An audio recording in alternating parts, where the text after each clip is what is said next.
Selamat datang di The Counter Press yang bakal membahas isu sepak bola terkini lewat opini dan counter opini.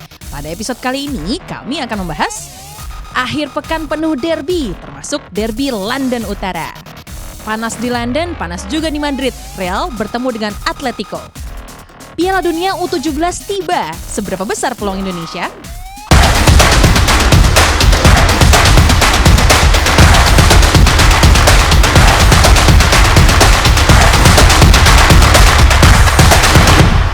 Selamat datang di The Counter Press episode ke-14 bersama gue Mutia Wirasastro dan dua pandit kenamaan. Teman-teman saya. Ini apa? Bagus ya? Sabardi. Bagus putihnya. Coba lihat kombinasi putih kombinasi dan warnanya. Jersey umuran gitu kira-kira punya siapa lah ini. Bagus tuh kombinasinya mirip sama kombinasi warna. Bagus lah ada logo itu jadi Jadi ini ya memicu ya, ini baru tadi serius. baru awal aja udah memancing ya. Iya. Aldi Wazir, Fizi Idris, apa Halo. kabar? Keren. Ini kita semangat banget pokoknya, it's a beautiful week as well for football fans. Banyak banget laga-laga yang kita tunggu, banyak sekali derby, mulai dari derby Madrid, Le Classic, derby Jawa Timur, Happy Friday untuk tim yang menang kemarin. sampai derby County, Iya. derby Derby Romero County, juga iya. yang mau Bisa rilis juga. film, Iya. Derby bisa. apa lagi? Banyak sekali. Termasuk juga derby London Utara dan juga derby Madrid ya kita saksikan di akhir pekan ini. Sebelumnya kita langsung ngobrol aja dengan jersey yang ada di sini begitu ya, derby London Utara. Yuk. Arsenal versus Spurs. North London Dengan Derby. rekor yang sama hingga saat ini paling enggak ya. 4 kali kemenangan, 1 kali draw, 1 kali seri. Nah, kalian ini melihatnya Spurs di musim ini paling enggak sudah beberapa pertandingan berjalan. Apakah Spurs memang the new real deal untuk musim Sama-sama ini? bisa ngalahin MU kan dua-duanya juga. Jadi itu ya, takarannya. takarannya dong. Tim besar dong. Tim besar. Ya. Tim besar nggak? Oh, benar, Menghadapi tim benar, besar. benar. Iya Tidak. makanya, gue pengen ngulik aja biar seru. North London Derby ya terbesar gitu, apalagi buat Spurs. Mereka tiap musim targetnya adalah ngalahin Arsenal biar nggak sampai kejadian St. Tottenham Day. Itu target mereka tiap musim dan gue selama hampir 3 musim di sana sekali sempat merasakan North London Derby itu luar biasa animonya dan tetap minggu ini juga bakal lebih seru juga. Tottenham lebih bagus musim ini. Gua ngeliatnya lebih kolektif. Yes, mereka nggak ada Harry Kane kelihatan sekali, but they get new coach yang buat gua bagus. Buat gua bagus. Pelatihnya ya bagus ya, bukan klubnya. Pelatihnya bagus. Mereka bisa men-tweak formasi dengan tanpa ada seorang Harry Kane dan dengan adanya Harry Kane. Gimana sekarang seorang Harry Kane yang beberapa musim terakhir dia rela mundur ke belakang untuk memberikan cute pass ke depan. Sekarang benar-benar oke, 4-2-3-1, Maddison nomor 10, Son di depan. Buat gua belum ideal, cuman somehow it works. Lawan Sheffield kemarin, ya sepak bola 90 menit plus edit time. Jadi buat gua oke, lu bisa main biasa aja selama 90 menit, tapi dalam edit time lu bisa bikin gol kemenangan, ya it's very good for Spurs. Jadi buat gua tidak memandang remeh Spurs musim ini. Tapi apakah mereka, seperti yang tadi ditanyain, apakah mereka the real deal musim ini? It's too early. Pemain baru, tim baru, pelatih baru, cuman yang gue lihat bahwa mereka berubah dari eranya Mourinho, dari eranya Conte. Mereka nggak lagi pakai 3 back di belakang yang bermain secara reaktif football, negatif football. Mereka lebih sekarang berani untuk fight, berani untuk nyerang ke depan. Cuman kemarin pas lawan Sheffield ya emang Sheffieldnya juga bagus pertahanannya. Cuman gue cukup Jadi positif. nggak pede. Lawan Arsenal. Soalnya dari tadi kan Pede, menyanjung-nyanjung makanya Spurs kan, berarti Spurs maksudnya terus. tapi berarti pede nggak? Oh emang Virsi ada hal yang jelek dari Spurs? Sih, tapi Enggak, lo pingin tahu aja, pede nggak? Oh. Sangat pede, Oh, mantap. sangat pede, sangat terlalu pede. di terlalu akhir pede segmen ya, prediksi di ya akhir nanti ya. prediksi. Zi, lu kalau melihat Arsenal tapi menang, that's it. lo salah satu tim yang memang bukan menjagokan ya, tapi apakah lo melihat Ange Postecoglou ini sebagai apa ya, pas saat dia datang, apalagi datang dari liga yang berbeda juga kan, apalagi lo cukup meremehkan kah di awal musim? Enggak ya, sebenarnya memang efek kejutnya aja ya kerasa ya, karena kalau lihat dari 4 game awal ya Aldi bilang emang terlalu cepat menilai ya, emang benar karena anything can happen. Bahkan dari 15 laga awal aja semua bisa terjadi pada akhir musim beda. Nah kalau kita lihat sekarang emang numbersnya bagus banget, pemain Spurs lari lebih banyak ketimbang mereka di bawah pelatih terdahulu ya, terutama si Conte. Terus kemudian mereka melepaskan, mereka jadi tim pertama yang musim ini melewati barrier 100 tembakan. Dan mereka emang lebih ofensif, bahkan lawan Sheffield United kemarin mereka mencetakkan 28 tembakan. Mood itu banyak banget. Nah ya kalau sekarang emang semuanya lagi all rosy, all fine dan lain-lain. Cuman menurut gua masih ada juga PR yang harus dipecahkan Postecoglou, kayak misalnya XG kebobolan mereka itu tuh sekarang itu juga lumayan tinggi sebenarnya, mereka 7,8 gitu. 7,8 XG kebobolan tapi hanya kebobolan 5. Ya hal ini menunjukkan bahwa sebenarnya lini belakang mereka nggak solid, nggak sebagus yang 7,8 artinya bagus, sedang, jelek. Enggak, mereka 7,8 SG kebobolan tapi kebobolannya 5. Dalam hal ini sebenarnya Vicario bagus dalam menahan tembakan. Kan, tapi biasanya kalau angka expected goals kebobolan atau expected goals mencetak gol itu akan even it out gitu. Jadi sekarang mereka overperform di lini belakang. Nah, sekarang kita lihat bagaimana mereka menghadapi penyerangan tim elit dalam diri timnya Aldi. Karena kalau kita ngomongin MU kan sekarang walaupun mereka menang 2-0 ya kemarin, tapi kan bukan dalam kategori ya lini depan elit yang seperti dimiliki dengan misalnya Bukayo Saka. Oh jadi lini depannya Arsenal lebih bagus daripada MU ya? Iya, lu mau bandingin Martial? Gue cuma nanya doang, gue cuma nanya doang. Ini kan biar nanti di komen-komen YouTube, ih kok masih bahas pertandingan minggu lalu, tadi protes lah. 2 minggu lalu bahkan kan udah lama banget.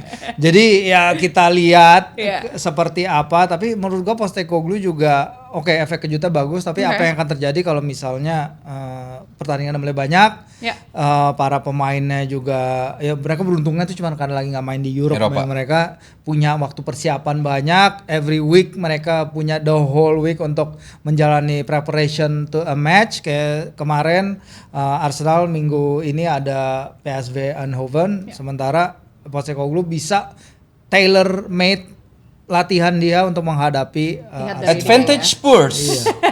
Advantage Spurs. Walaupun mereka nggak pernah menang di Etihad sejak 2010 ya kayaknya ya. Emirates ya. Emirates itu pemain terakhir yang nyetak gol kemenangan tuh enggak. Siapa? Zaman dulu di Premier League ya, di Premier League bukan di kompetisi lain. Itu Yunus Kabul. Itu tahun 2010 itu comeback mereka lebih dari Spurs. satu dekade lalu. Iya. Oke. Bahas sedikit ya Spurs ya. Ini ada survei yang membuktikan kayak kuis ya. Survei dari ada Athletic dari agen-agennya Premier League yang mengatakan katanya James Maddison dari Leicester ke Spurs ini adalah best deal di musim panas ini. Kalian That's juga rubbish. Gak perlu buat gue pakein best deal. Karena masih terlalu early juga. Cuman gue seneng Maddison. Iya, cuman gue seneng sebagai pengamat ya, bukan sebagai fans Arsenal. Gue seneng Maddison ke Spurs, jadi jelas gitu peran sebagai nomor 10 itu kebagi. Dia bisa ke kiri juga, memberikan ruang kepada Son. Cuman buat gue Son sebagai striker tunggal, gue belum lihat ini ideal.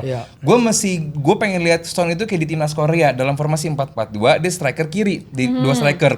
Artinya dia bisa mengeksplor sisi kiri sekaligus dia adalah ujung tombak. Nah sekarang dia sendirian nih di depan gitu, ganti-gantian sama Richarlison juga. Cuman kalau gue pengen Son sama Richarlison di depan, gue sih lebih seneng. Lazi, lo melihatnya nih, tadi kan kita udah bahas ya, kalau tadi James Maddison udah, kalau Son yang lain, Son Heung-min yang udah sempat bahas gitu, kalau kita lihat ini beberapa sampel pertandingan kayaknya dia cukup influensial sebagai penyerang. Lo setujukah apakah ini best position dia? Iya, kalau kita ngomongin positioning dan lain-lain kan mereka diuntungkan dengan perginya Harry Kane ya. Jadi ada satu lubang besar yang bisa ditempatin oleh pemain-pemain lain. Emang Son sebenarnya underlying numbers dia juga nggak terlalu bagus musim ini, kecuali yang ketika dia tuh sempat hat-trick ya. Lawan selain pertandingan itu doang, angka-angka dia nggak terlalu bagus, shots in box, total shots dan lain-lain. Big chance creation dia juga sebenarnya angkanya nggak tinggi-tinggi banget. Nah, ini yang harus dilakukan karena kalau misalnya bergantung kepada Richarlison, kemarin Richarlison bisa mencetak gol, bisa ngasih assist, itu emang udah sesuatu yang mereka build untuk mencapai pencapaian seperti itu, karena kita tahu Richarlison with all the problems yang dia alami kemarin. Tapi kalau misalnya semusim lo harus bergantung kepada Son yang nggak terlalu functioning di depan dan Richarlison itu it's gonna be a problem sih. Final prediction untuk Spurs melawan Arsenal. Score doesn't matter. Gak boleh dong. Coba skor. 3-1. Mantap. Arsenal ya? Spurs. 3-1. Enggak ya, dia Tiga. nggak mungkin dia. 3-1. Kalau 3-1. Aku suka Gimana, 3-1. kalau gue Spurs sih mungkin bisa oke. mencuri Berarti draw. hasil. Enggak. Oh, menang. Menang. Oh ya. Biar jelas aja. Gue yang optimis deh, clean sheet deh Arsenal deh. Is. Soalnya lagi pakai jersey-nya, Pak. 0-0 berarti. 2-0 deh. Nah, Kita gitu. lihat ya nanti kayak Luar apa. biasa. Di second half nanti kita akan membahas Derby Madrid ya untuk Atletico Madrid dan juga Real Madrid yang nanti akan bertemu Senin dini hari. Jangan kemana-mana, tetap di The Counter Press.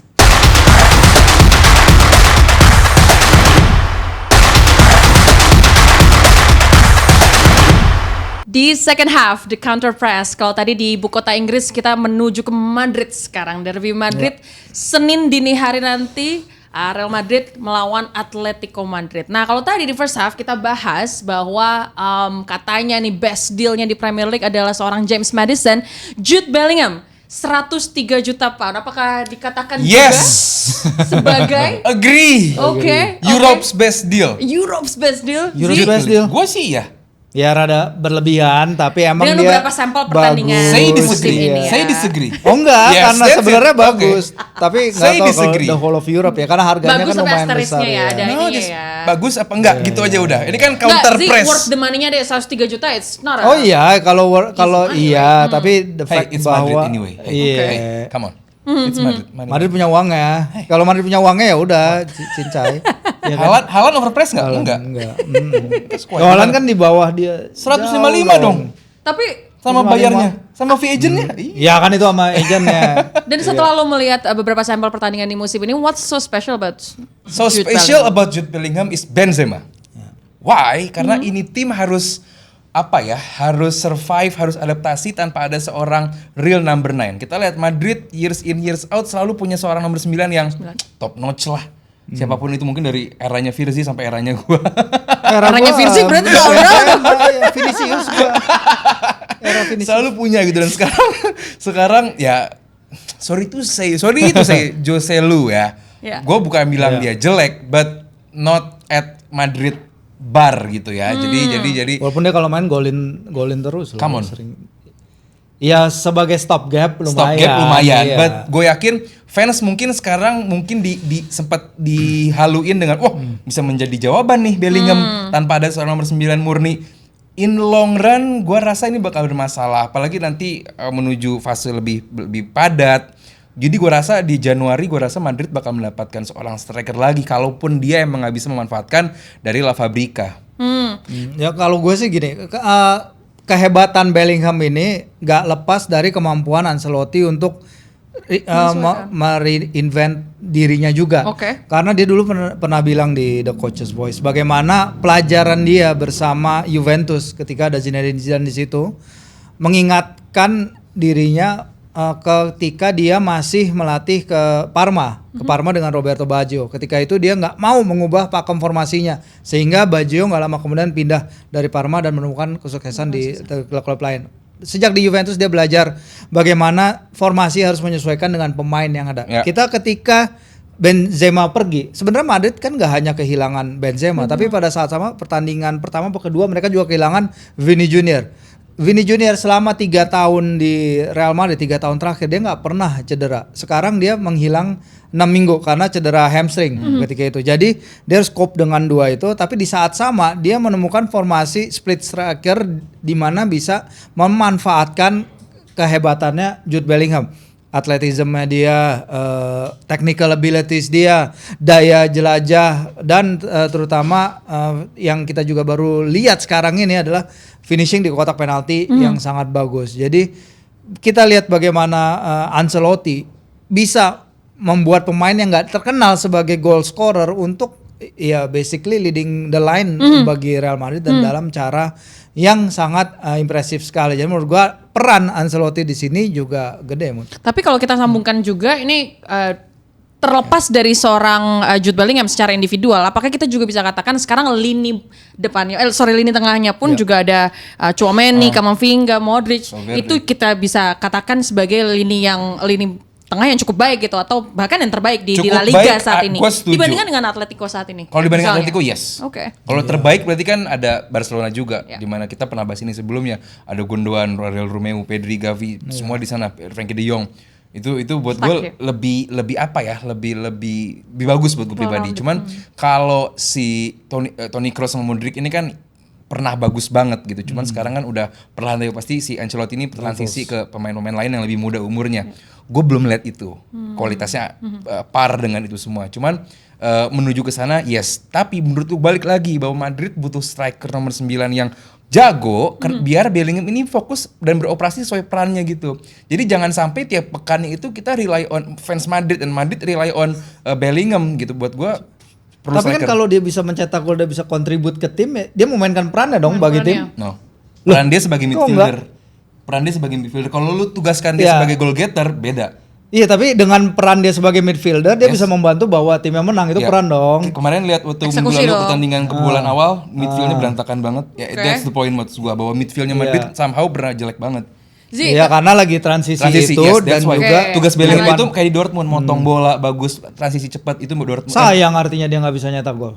Bukan sayang, itu bonus poin. bonus Tugas poin. midfielder ya di tengah gitu, karena bagus dia. benar, Bapak tetap menganut eksekusinya ya Pak ya. Ya siapa yang ngegolin lebih banyak gitu kan berarti Nggak menganut sistemnya bekerja. kontribusi dia untuk tim, Pak. iya. Kontribusi itu nggak Oke. cuma bikin gol. Ingat. Zi, tapi di Atletico sendiri kan beberapa midfieldnya juga ada beberapa apa ya kontribusi untuk dijadikan back begitu ya. Formasinya itu kan ada dijadikan back beberapa, oleh iya. Diego Simeone begitu. Ini akan jadi masalah nggak sih nanti ke depannya? Iya, enggak, karena Simeone juga lagi reinvent the wheel dia Oke. di Atletico ya. Dia kan udah lama di sana, dia perlu refresh things up dan lain-lain. Kita lihat udah dari musim lalu Axel Witsel main di belakang, Ya. which is suatu hal yang memang udah mulai banyak diterapkan juga di klub-klub lain di Eropa, nggak cuman di Atletico. Bagaimana seorang pemain bisa contribute to the team defensively tapi juga dalam first phase of attack, itu kan yang dibutuhkan ketika kita memasang pemain seperti Declan Rice mungkin di lini belakang atau pemain gelandang bertahan yang split the defenders di mana mereka mengalirkan bola ke depan. Di Man City paling kelihatan itu yang dibutuhkan dari Atletico sekarang, di mana mereka juga harus adapt penyerangan mereka dengan kehilangan si Joao Felix juga dengan beberapa pemain lain yang baru Aspi dan lain-lain. Refreshment Atletico paling bagus itu pecat di Simeone. Jangan, I hate this guy. Prediksi terakhir untuk Derby Draw. Madrid. Gue masih Di Atletico kan? Masih Real Madrid ya. Kalau gue masih Real. Oke, di Injury Time nanti kita akan membahas sepak bola nasional Piala Dunia U17 yang akan dari sesaat lagi untuk Indonesia yang lagi panas-panasnya saat lagi di Injury Time The Counter Press.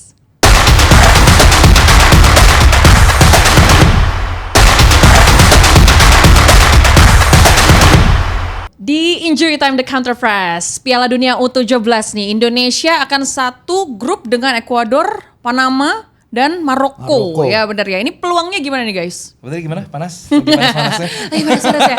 Tapi karena performanya juga lagi bagus banget kan. Iya. 17 ya. Banyak yang bilang kita beruntung dapat grup yang relatif It can winnable. be worse. Iya, it can be Oh, worse. iya. Jadi relatifnya kita relatif lebih mudah karena kita nggak ketemu Jerman Terhindar juga, Jerman, juara Prancis, bertahan iya. ya, yang pada Tidak main di disebut pada main di Inggris semua. terutama. Ya, jadi ya buat gua ini grup yang relatif bisa dimenangkan, walaupun gua nggak pengen memberikan pile of pressure kepada tim ini. Cuman ini ya buat gua sih bersenang-senanglah kalian di World Cup ini. Cuman ini grup yang buat gua bisa dimenangkan. Oke. Ya, kalau gue sih bilang memang ini FIFA sendiri, Presiden FIFA Gianni Infantino bilang ya ini adalah turnamen platform agar para pemain merasakan kompetisi kelas dunia. Itu aja yang harus kita lihat.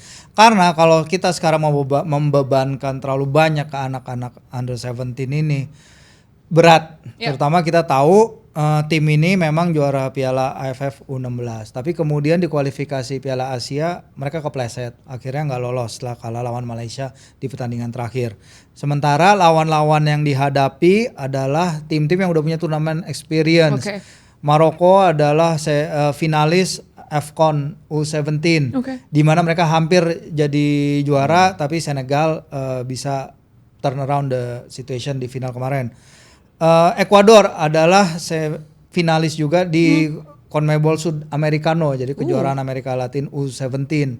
Mereka hanya kalah dari Brazil yang notabene adalah juara bertahan di level U17 ini. Oke. Panama sendiri adalah semifinalis di Piala emas di CONCACAF, di Piala CONCACAF ya. Di mana mereka kalau nggak salah kalah lawan Meksiko. Sementara tim kita dari backbone U16 itu ditambah 4 atau 5 orang, 4 orang kayaknya dari seleksi 12 kota masih akan dibentuk lagi oleh anggota diaspora kita yang ada di Belanda atau di Jerman. Karena mereka kan training camp sekarang Jerman. kan, ya di Jerman.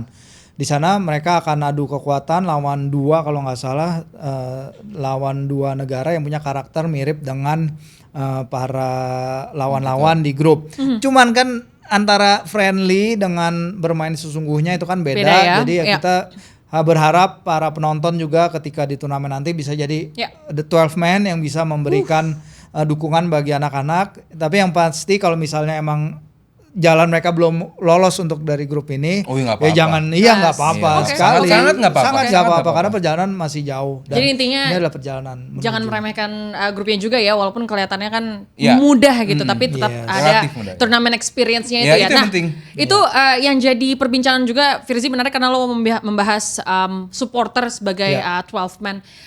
Yang jadi perbincangan lokasi telah ditentukan oleh FIFA di Stadion Gelora Bung Tomo begitu, bukan di Jakarta, bukan di Solo. Tanggapannya gimana guys? Ya ini kan keputusan dari FIFA, ya yang menentukan venue itu FIFA. Grup ini main di Surabaya, grup ini main di Solo, grup ini main di Jakarta. Ini semua FIFA gitu. Dan gue sih nggak ada masalah ya.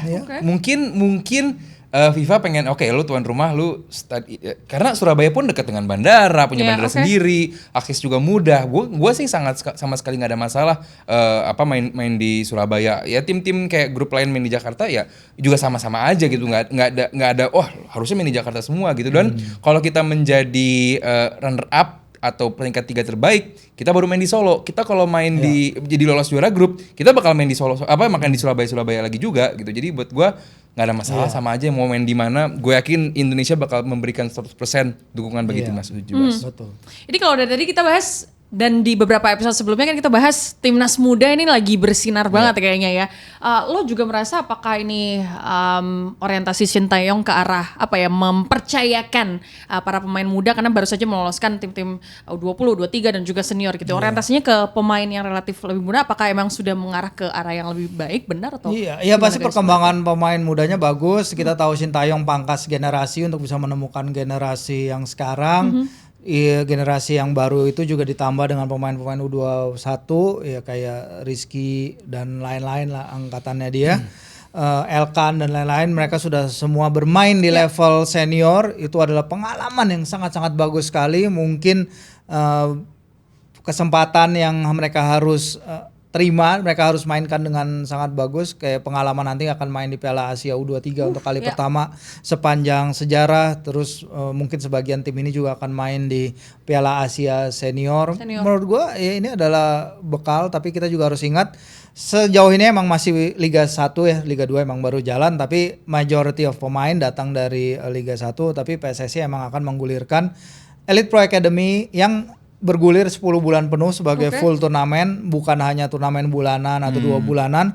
Elite Pro Academy sudah disiapkan akan bergulir. Nah, kalau udah bergulir Elite Pro Academy ditambah Liga 2, Liga 3 jalan, talent pool pemain pasti akan bertambah terus, dan harapannya kita akan bisa menemukan pemain-pemain yang bisa terus menjadi andalan baru di timnas.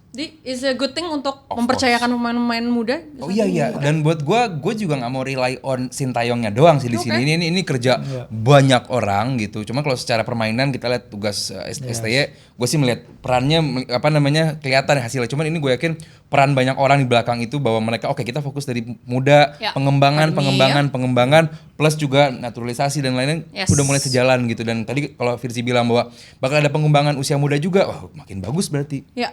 Semoga masa depannya cerah ya untuk timnas Indonesia, karena cerah Arsenal. Balik lagi Merah ke putih agendanya. Merah putih juga. Apalagi ada laga yang cukup beruntun ya nanti akan dihadapi, ada Asian Games, Piala Dunia U17, Piala Asia. Semoga ini U17 juga mainnya tuh per 2 hari loh. Jadi bakal capek banget. Bakal capek ya. Dan juga mental ya, jangan lupa kan itu dia turnamen experience. Thank you guys. Di episode kali ini it's a wrap. Kita ketemu lagi minggu depan di episode selanjutnya The Counter Press. I'll see you guys next week. Bye.